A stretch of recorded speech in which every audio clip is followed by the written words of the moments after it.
یہ آکاشوانی ہے۔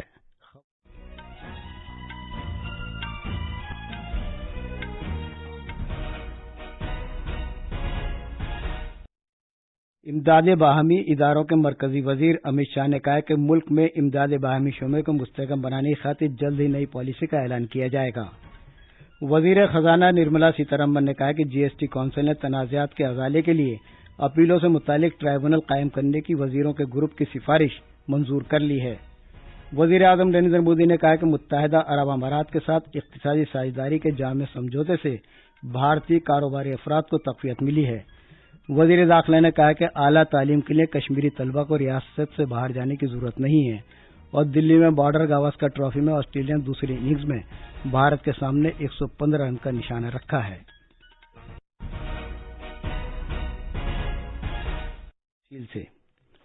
امور داخلہ اور امدادی باہمی محکمے کے وزیر امت شاہ نے کہا ہے کہ ملک میں امداد باہمی شعبے کو مستحکم بنانے کے لیے جلد ہی ایک نئی پالیسی کا اعلان کیا جائے گا۔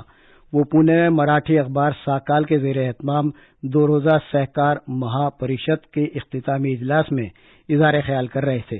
جناب امت شاہ نے واضح کر دیا کہ امداد باہمی اداروں کے شعبے کے ساتھ کوئی ناانصافی نہیں کی جائے گی۔ ساتھ ہی انہوں نے شعبے میں ہونے والے حالات و واقعات کو سمجھنے کے لیے محاسبے کی ضرورت پر بھی زور دیا۔ انہوں نے کہا کہ سبھی لوگوں پر مذکورہ شعبے میں بدعنوانی کا خاتمہ کرنے کی ذمہ داری عائد ہوتی ہے۔ انہوں نے سبھی متعلقہ اداروں اور لوگوں سے اپیل کی کہ اس محاذ پر اپنی اپنی ذمہ داریاں پوری کریں۔ جناب امت شاہ نے امداد باہمی کی وزارت تشکیل دیے جانے کے بعد سے کیے گئے اہم فیصلوں کا ذکر کیا۔ اس موقع پر محکمہ خزانہ کے وزیر مملکت بھگوت کراڈ، مہاراشٹر کے وزیر اعلیٰ ایکناتھ شنڈے، نائب وزیر اعلیٰ دیویندر فڈنویس اور دیگر سرکردہ لوگ موجود تھے۔ امداد باہمی اداروں کے ساتھ شکر کے شعبے سے وابستہ ممتاز ماہرین نے بھی 2 روزہ سمیلن میں شرکت کی۔ مرکزی وزیر داخلہ امت شاہ نے کہا کہ وزیر اعظم نریندر مودی ایک نڈر رہنما اور ایک حساس ذہن والے ایک حقیقی محب وطن ہیں۔ جناب شاہ نے کل شام پونے میں مراٹھی کتاب مودی @20 کا اجرا کرنے کے دوران یہ بات کہی۔ مادھو بھنڈاری نے اس کتاب کو مراٹھی ترجمے میں کیا ہے۔ جناب شاہ نے اپنی اس رائے کا اظہار کیا کہ کتاب مودی @20 بھارتیہ جنتا پارٹی کی بڑھتی مقبولیت کا کوئی تجزیہ نہیں ہے اور نہ ہی یہ وزیر اعظم کی زندگی پر مبنی کوئی سوانح حیات ہے۔ جناب شاہ نے کہا کہ حالانکہ جناب مودی کے کامیاب کیریئر کا مودی @20 کے ذریعے اظہار ہوتا ہے، لیکن اس کے پیچھے ان کی گزشتہ 30 سال کی سخت محنت اور پرعزم تپسیا ہے۔ انہوں نے بتایا کہ راشٹریہ سیوم سیوک سنگھ کے نظریات سے وابستہ ہو کر انہوں نے اپنی تنظیمی مہارت کے بل پر ایک عظیم قربانی کی مثال پیش کر کے ایک کارکن سے وزیر اعظم بننے تک کے سفر میں کامیابی حاصل کی ہے۔ جناب شاہ نے مزید کہا کہ یہاں تک کہ آج بھی وہ کسی بھی قسم کی سرکاری آسائش سے مستفید ہوئے بغیر بھارت کو وشو گرو بنانے سے متعلق اپنے خواب کو پورا کرنے کے لیے ایک دن میں 18 گھنٹے کام کرتے ہیں۔ انہوں نے کہا کہ مودی جی کو سمجھنے کے لیے یہ ضروری ہے کہ آپ ایک سرگرم کارکن کی نظر سے دیکھیں۔ اس پروگرام کے بعد مرکزی وزیر نے مہاشیوراتری کے موقع پر پونے میں تاریخی اوم کریشور مندر میں جا کر درشن کیے۔ مرکزی وزیر خزانہ سیتارمن نے کہا کہ اشیاء اور خدمات tax G S T council نے ایپیلیٹ ٹرائیبونل سے متعلق وزراء کے گروپ کی رپورٹ کو بعض ترامیم کے ساتھ منظور کر لیا ہے اور ترامیم شدہ حتمی مسودے کو آئندہ 5 سے 6 دن میں ریاستی وزرائے خزانہ کو پیش کر دیا جائے گا تاکہ اس بارے میں ان کی آراء حاصل کی جا سکیں۔ اشیاء اور خدمات ٹیکس سے متعلق ایپیلیٹ ٹرائیبونل کے بارے میں وزراء کا گروپ ہریانہ کے نائب وزیر اعلیٰ وشنیت چوٹالہ کی صدارت میں گزشتہ برس جولائی میں تشکیل دیا گیا تھا۔ پینل نے تجویز کیا ہے کہ ٹرائیبونلز 2 عدالتی ارکان اور مرکز اور ریاستوں سے ایک تکنیکی رکن پر مشتمل ہونے چاہیے اور سپریم کورٹ کے کسی ریٹائرڈ جج کو اس کا صدر بنایا جانا چاہیے۔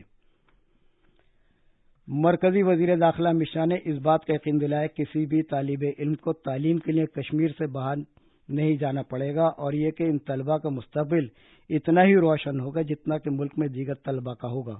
وہ کل پونے میں جموں کشمیر کے ان شہید پولیس والوں، جوانوں اور سول افراد کے بچوں کے ساتھ بات چیت کر رہے تھے جو پونے میں سرس سنستھا کے زیر اہتمام تعلیم کے لیے پونے آئے تھے۔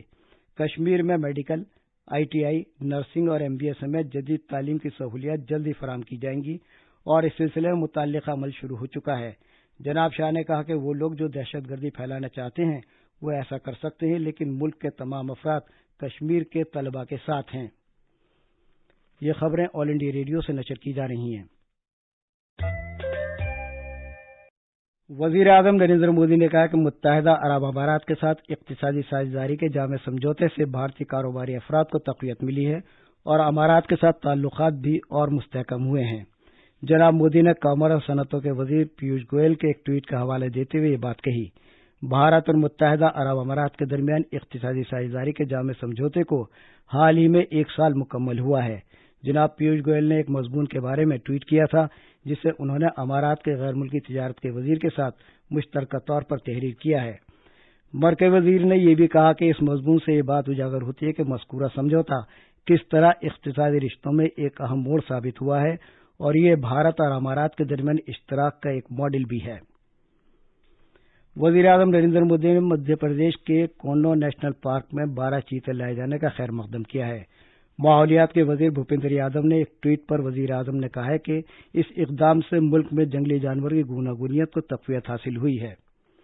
صدر جمہوریہ دروپدی مرمو کا ولنگٹن نیل گری میں مدراس ریجیمنٹل سینٹر اور اسٹاف ٹریننگ کالج کا دورہ منسوخ کیا گیا ہے۔ صدر جمہوریہ کو آج صبح زیر تربیت اہلکاروں کے ساتھ گفتگو کرنا تھی۔ اوٹی پہاڑی خطے میں خراب موسم کی سے دورہ منسوخ کیا گیا ہے۔ دنیا کے سب سے لمبے دریائی کروز ایم وی گنگا ولاس میں سوار سیاح آج آسام کے گوالپاڑا ضلع میں ایک پہاڑی مقام سوریہ پہاڑ دیکھنے گئے جو مٹی اور چٹان کو کاٹ کر بنائی گئی مورتیوں کے لیے مشہور ہے۔ وہاں ہندو، بودھ اور جین مذہب کی مورتیوں کی عکاسی کی گئی ہے۔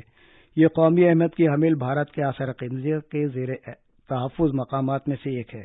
سوئٹزرلینڈ کے 26 اور جرمنی کے 2 سیاح سری سوریہ پہاڑ کے مقام پر بودھ مسیح مقام، بودھ استوپا، چٹان کو کاٹ کر بنائی گئی گپھا اور 10 بھجا مندر دیکھنے گئے۔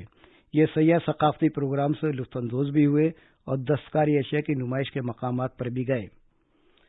ساگر پریکرما کا تیسرا مرحلہ آج گجرات میں شروع ہوگا۔ ماہی پروری کے مرکزی وزیر پرشوتم روپالا سورت میں ہزیرا بندرگاہ پر پریکرما کا افتتاح کریں گے۔ مذکورہ پریکرما 21 فروری کو ممبئی میں ختم ہوگی۔ پریکرما کے دوران ماہی پروری کے محکمے کے وزیر اور عہدیداران اس راستے کے گاؤں کے ماہی گیروں کے ساتھ بات چیت کریں گے۔ جنوب وسطی ریلوے نے مطلع کیا کہ وندے بھارت ایکسپریس میں سکندرآباد اور وشاکھاپٹنم کے درمیان اس کی خدمات میں سب سے زیادہ مسافر وارنگل شہر گئے ہیں۔ سرکاری اندازوں کے مطابق وارنگل اسٹیشن سے روزانہ اوسطاً 101 افراد وندے بھارت ایکسپریس میں سوار ہوئے جبکہ 133 مسافر روزانہ اس ٹرین سے وارنگل اسٹیشن پر اترے۔ میگھالیہ اور ناگالینڈ میں اسمبلی چناؤ کے لیے اب چند روز باقی رہ گئے۔ انتخابی مہم اپنے عروج پر پہنچ گئی ہے۔ بہت سی سیاسی لیڈر اور چناو مہم میں حصہ لینے والے مختلف سیاسی پارٹیوں کے اہم رہنما اپنی اپنی پارٹی کے امیدواروں کے حق میں زور و شور سے انتخابی مہم جاری رکھے ہوئے ہیں۔ سیاسی لیڈر رائے دہندگان کو راغب کرنے کے لیے کوئی کسر باقی نہیں چھوڑ رہے ہیں۔ دلی کے ارون جیٹلی اسٹیڈیم میں بارڈر گواسکر ٹرافی میں بھارت نے آسٹریلیا کو 6 وکٹ سے ہرا دیا۔ اس طرح بھارت نے 4 ٹیسٹ میچوں کی سیریز میں 2-0 کی برتری حاصل کر لی ہے۔ بھارت نے اپنی دوسری اننگز میں 115 رن کا جیت کا نشانہ 4 وکٹ کھو کر حاصل کر لیا۔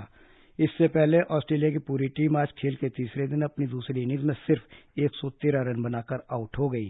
بھارت کی طرف سے رویندر جڈیجا نے 7 وکٹ لی جبکہ روی چندرن اشون نے 3 کھلاڑیوں کو آؤٹ کیا۔ بھارت نے ناگپور میں سیریز کے پہلے ٹیسٹ میں بھی آسٹریلیا کو آسانی سے ہرا دیا تھا۔ اس بلیٹن کی خاص خبریں ایک بار پھر۔